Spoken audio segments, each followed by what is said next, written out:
मैं एक बात कहना चाहता हूं कि आज मुझे बहुत ज्ञान प्राप्त हुआ। इतने कई किताब पढ़ के इतना ज्ञान मिलता। सुधांशु जी ने जो हमें ज्ञान दिया कि अगर देश में महंगाई है, सिलेंडर महंगे बिक रहे हैं, पेट्रोल डीजल महंगे, उसके लिए केजरीवाल जी जिम्मेदार हैं।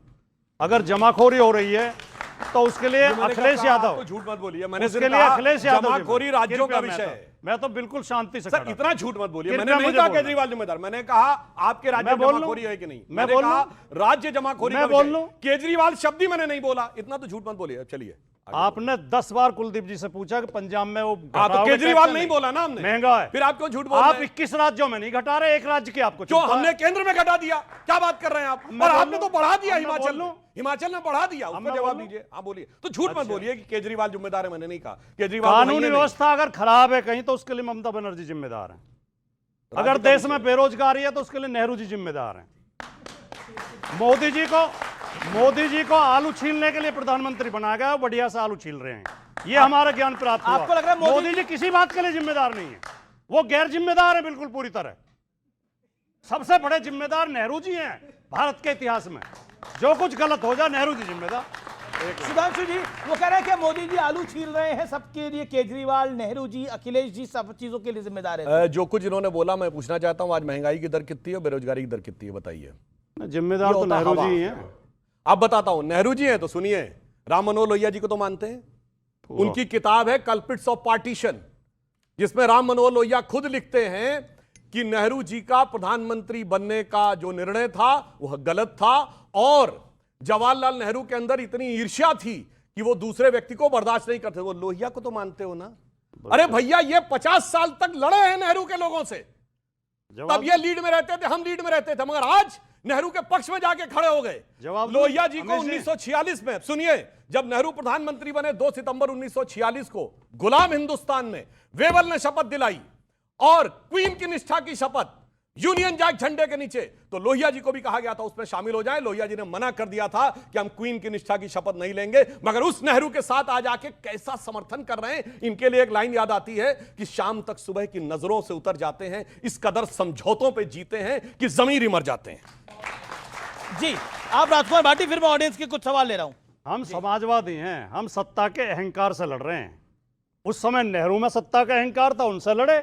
आज मोदी जी में सत्ता का अहंकार। नेहरू के खानदानी में है कि नहीं अहंकार? हम सत्ता के अहंकार से लड़ते हैं। जी, राहुल में अहंकार है कि नहीं? वो सत्ता में ही नहीं है। अरे भाई, आपको सीटें नहीं सत्ता में हो, आपको सीट नहीं दी, दिल्ली में लड़ने को अहंकार था कि नहीं? सर हमने मांगी नहीं। अच्छा, ठीक है, बोल सवाल क्या आपका? सर सबसे पहला सवाल मेरा आपसे है, सरकार से है। सरकार के तरफ से आप पक्ष रखने हैं। आपने पाकिस्तान की बात कर ली, आपने श्रीलंका की बात कर ली, आपने पूरे देश विदेश की बात कर ली। आपने ये क्यों नहीं कहा कि दिल्ली में जो जमाखोरी हो रही है, जो दिल्ली में कालाबाजारी चल रही है, दिल्ली में 5,000 रुपए का सिलेंडर बिक रहा है, तो दिल्ली से हम शुरुआत करते हैं कालाबाजारी और जमाखोरी बंद करने का। पंजाब से शुरू कर लिए, पंजाब से शुरू कर लिए, हिमाचल से शुरू कर लिए। तो एक काम करते हैं ना, पंजाब हिमाचल सबको उठा करके जहां जो बड़े बड़े नेता है कांग्रेस और आम आदमी पार्टी के, उनमें से किसी एक को प्रधानमंत्री बना दिया तो मोदी जी हट जाए। सीधी सी बात है। अगर मोदी जी को कालाबाजारी नहीं कम करवानी है दिल्ली में, या फिर उनके जो मुख्यमंत्री बनाए गए, मोदी जी को हटाने के लिए तो चुनाव जीतना पड़ेगा ना। चुनाव जीत नहीं रहे बेटा। अरे तो वो मुझे लगता है कि चुनाव जीत नहीं रहे भाई साहब ने न्यूज़ की जानकारी नहीं ली। सवाल कालाबाजारी का एंटी वाला कानून हमारी राज्य सरकारों ने लागू कर दिया, और संभल में जो पकड़े गए वहां हमारी सरकार है। पकड़ा कौन गया? नाम याद है? अभी मैंने बोला बीजेपी को याद है। पकड़ा गया ब्लैक में। अब यही होता है कि आप पूर्वाग्रस्त होकर सुनते तो यार, अब्दुल रेहान है समाजवादी पार्टी के कार्यकर्ता, और 55 सिलेंडर घर के अंदर बरामद हुए। देखिए, वो धुरंधर फिल्म में जमाली का एक डायलॉग है, बच्चा है तू मेरा, फेंटा पिला के लाता हूं। देखिए, राजनीति फेंटा नहीं है, इसमें चुनाव जीतना पड़ता है तभी कोई आ सकता है, ऐसे कोई प्रधानमंत्री नहीं बनता। ओके, पॉइंट सर मेरा सवाल सुधांशु त्रिवेदी सर जी से है। सर मैं ये कहना चाहता हूं कि आपने कहा कि अमेरिका को साथ रख के चलना चाहिए। सर आप सच बात अभी कहा कि आप अमेरिका के साथ चलना चाहिए। लड़ने को कह रहे हैं जो हमारा सबसे बड़ा ट्रेड पार्टनर है। आप एक बात बताइए, जो अमेरिका पाकिस्तान का साथ दे, जो बोले कि हमारे फाइटर जेट गिरे हैं, जो बोले हमारे पे 35% टैरिफ लगाए, जो हम पे मतलब पाकिस्तान का साथ ज्यादा देता है, और हम पे बोलता है कि तुम्हें छूट है। सर वो देने वाला होता कौन है? हम अपने देश के वो है। मुझे लगता है फिर भैया ने पूरी बात ही नहीं सुनी। मैंने कहा रूस से सबसे ज्यादा तेल ले रहे थे ब्रह्मोस, तो कहते हैं रूस से लड़ जाओ, रूस के खिलाफ वोटिंग कर दो। अमेरिका से हमारी कितनी है इस समय ट्रेड, बताइए? मैंने भी बोला था, याद है? सिर्फ आप नहीं सुन के बैठते हैं भाई साहब। नहीं sir, biggest trade partner Bharat का है। अब देता क्या है सुनो, Yes, sir. 150 बिलियन डॉलर का ट्रेड है और 45 बिलियन डॉलर का ट्रेड सरप्लस है। आज हम 45 बिलियन डॉलर सरप्लस पाते हैं अमेरिका से, यानी हम बेचते ज्यादा है अमेरिका को, लेते ओके, कम ओके, है। ओके, तो ओके। 45 बिलियन डॉलर की आमदनी है। कुलदीप, अब सुनिए, टैरिफ लगा, सिर्फ 2 ही देश थे जो टैरिफ के आगे नहीं झुके, चीन और भारत, और अंततः टैरिफ हटा। और सुनो भैया, टैरिफ के बावजूद आईफोन की सबसे बड़ी फैक्ट्री आउटसाइड चाइना कहां? भारत में। और सुनिए, माइक्रोसॉफ्ट का ऑफिस चाइना अमेरिका के बाहर कहां? भारत में। गूगल ने 19.5 बिलियन डॉलर विशाखापट्टनम में इन्वेस्ट किया, कहां?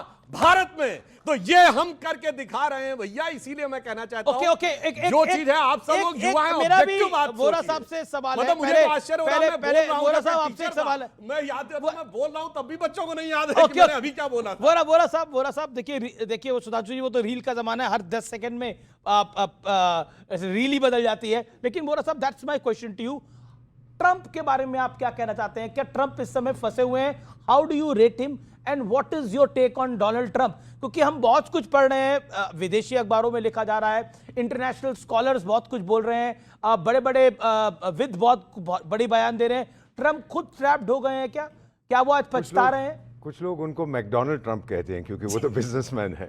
लेकिन मैं इतना बताऊंगा सर, हमारी फॉरेन पॉलिसी में एक अहम प्रिंसिपल है, उसको कहते हैं स्ट्रेटेजिक साइलेंस। अच्छा ठीक है, अगर आप आपके दौर में ट्रंप होते तो आप उनको कैसे हैंडल करते? एक लाइन। मैं तो कहता मिस्टर प्रेसिडेंट, बड़ा अच्छा लगा आपसे मिलके। और क्या कहता, उसको नाराज करने से मुझे क्या मिलेगा सर? क्या मेरी एक क्षमता है कि मैं अमेरिका को नाराज करूं? नहीं करेंगे, चुपचाप रहते हैं हमने। सर ये आपने भी देखा था, महाभारत में, रामायण में भी देखा था, कई बार ऐसे मुद्दे आते हैं जहां पर पार्टी शांत हो जाती है। बी साइलेंट, क्योंकि वही आपकी ताकत है। कई बार कूटनीति में कहते हैं जो हम एक minute sir, let me complete sir, I didn't inter sir, मुझे खत्म कर लेने दीजिए। जो हम कहते हैं वो बहुत अहम है, जो नहीं कहते वो उससे ज्यादा अहम। बहुत बढ़िया बात है। एक सवाल, मैं बिल्कुल आपके पास आ रहा हूं, मैं आपके पास ही आऊंगा इसके बाद। लेकिन वोरा साहब, एक चीज बार बार इंडिया की फॉरेन पॉलिसी पे बड़े सारे क्वेश्चन मार्क लग रहे हैं। आपको क्या लगता है, हम कुछ सही कर रहे हैं या हम अधिकतर चीजें गलत कर रहे हैं? अधिकतर सही कर रहे हैं, कुछ चीजें गलत कर रहे हैं, कैसे आप कैसे समन्वय देखते हैं इसमें? मेरा मानना है सर कि आप मोदी को कैसे रेट करते हैं? 52 साल की कूटनीति में जो मैंने सरकारें देखी हैं, चाणक्य ने कहा था एक देश को अगर महान होना है सबसे पहले लीडरशिप उसकी ठीक होनी चाहिए। आई बिलीव, मेरा मानना है, ये मैं सच्चे दिल से कह रहा हूं, आज भारत के पास सर्वश्रेष्ठ लीडरशिप है सर। पहले मैंने ये नहीं देखी है सर।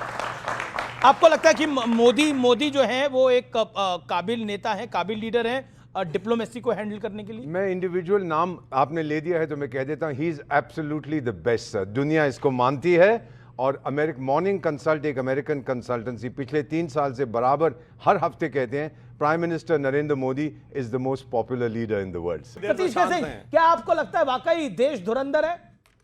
हमें तो लगता है कि हमारी जो फॉरेन पॉलिसी है क्या बोले, पेंडुलम की तरह इधर उधर घूम रही है, जिसको वो बोलते हैं स्ट्रेटेजिक साइलेंस। अरे जब ईरान जैसा मुल्क हार सकता है तो हम लोग क्यों नहीं हार सकते? अमेरिका के इराक पे जो हमले थे उसका मनमोहन सिंह ने खिलाफ किया था।